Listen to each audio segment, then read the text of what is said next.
కైలాసంలో ఒకరోజు పార్వతీదేవి స్నానానికి వెళ్దామని లేచింది.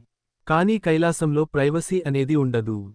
శివుడి గణాలు, నంది, భృంగి ఎప్పుడు పడితే అప్పుడు గుమ్మం దగ్గరకి వచ్చేస్తారు. పార్వతి విసుక్కుంటూ ఒక్క నిమిషం ప్రశాంతంగా స్నానం చేయనివ్వరు.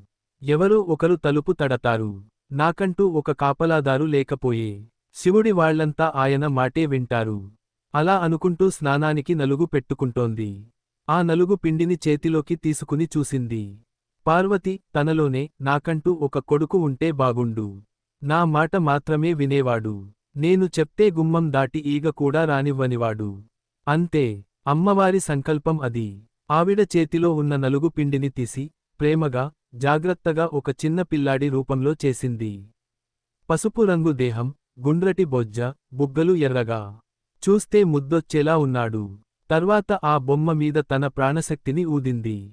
పార్వతి, లేకన్నా, లేవరా నా బంగారు కొండ. మట్టి బొమ్మ టపుక్కున కళ్ళు తెరిచింది. లేచి నిలబడి, అమ్మా అని పిలిచింది. ఆ పిలుపుకి పార్వతి కళ్లలో నీళ్లు తిరిగాయి. పార్వతి వాడిని దగ్గరకి తీసుకుని, నువ్వు నా కొడుకువిరా. నా గణేశుడివి. ఇవాల్టి నుండి నువ్వే నాకు అన్నీ. వాడికి పసుపు పంచె కట్టింది. మెడలో చిన్న దండ వేసింది. నుదుటిన కుంకుమ బొట్టు పెట్టింది. పార్వతి, చూడు నాన్నా, అమ్మ స్నానానికి వెళ్తున్నా.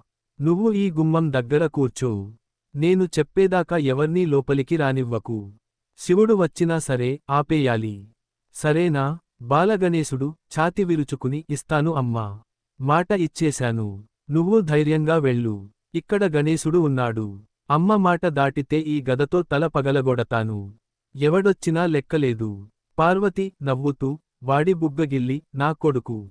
నా ధైర్యం. వెళ్ళొస్తాను కన్నా. అమ్మ లోపలికి వెళ్లగానే గణేశుడు గద తీసుకుని గుమ్మంలో కూర్చున్నాడు. కాళ్ళు అడ్డంగా వేసుకుని. గణేశుడు తనలోనే, హమ్మయ్య. అమ్మ నన్ను నమ్మింది. ఇంక నేను అమ్మకి మంచి కొడుకుని అయిపోవాలి. శివుడైనా సరే అమ్మ వద్దంటే వద్దే. చూసుకుందాం ఏం జరుగుతుందో. అంతలో దూరం నుండి నంది, భృంగి వచ్చారు. గుమ్మంలో కూర్చున్న పిల్లాడిని చూసి షాక్. నంది, అదేందిరా భృంగి? గుమ్మంలో చిన్న పిల్లాడు, అమ్మవారి చీర పట్టుకుని ఏడుస్తున్నాడు అనుకున్నా. ఇప్పుడు గద పట్టుకుని కూర్చున్నాడేంటి? భృంగి, నాకేం తెలుసు నంది. అమ్మవారి మహిమ ఏమో. కాని వాడి చూపు చూస్తుంటేనే మనకి వణుకు పుడుతోంది. వాళ్ళు దగ్గరికి రాబోయారు. గణేశుడు గద ఎత్తాడు. గణేశుడు, ఎవరది? ఆగండి. అమ్మ స్నానం చేస్తోంది. లోపలికి రాకూడదు. నంది భృంగి వెనక్కి తగ్గారు.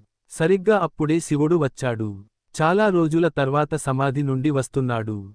భార్యని చూడాలని ఆత్రంగా వచ్చాడు. శివుడు, నంది, తప్పుకో. నేను లోపలికి వెళ్తున్నా.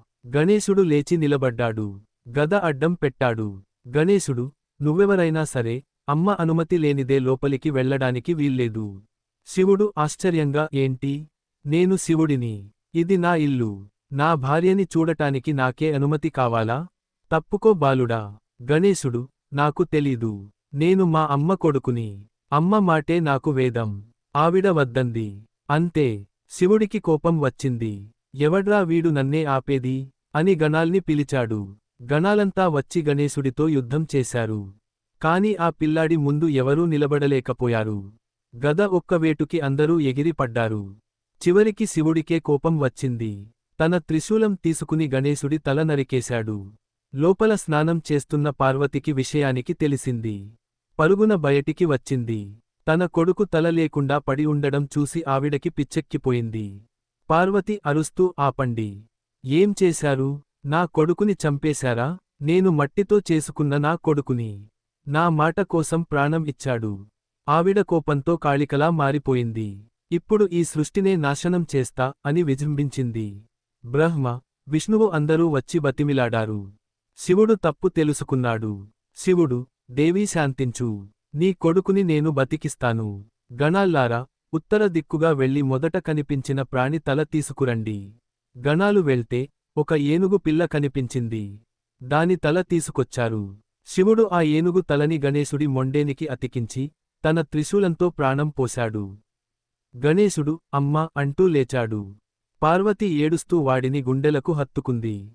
కాని నా కొడుకు మొహం ఇలా అయిపోయింది అని బాధపడింది. అప్పుడు శివుడు లేచి నిలబడి వరం ఇచ్చాడు. శివుడు, వినండి. ఇవాల్టి నుండి లోకంలో ఏ పూజ చేసినా, ఏ కార్యం మొదలుపెట్టినా, మొదట పూజ అందుకునేది నా కొడుకు గణేశుడే. వీడిని పూజించనిదే ఏ పని సక్సెస్ అవ్వదు. వీడే విఘ్నాల్ని తొలగించే విఘ్నేశ్వరుడు. అందరి గణాలకి అధిపతి కాబట్టి గణపతి. అప్పటినుండి బుజ్జి గణేశుడు, వినాయకుడు అయ్యాడు.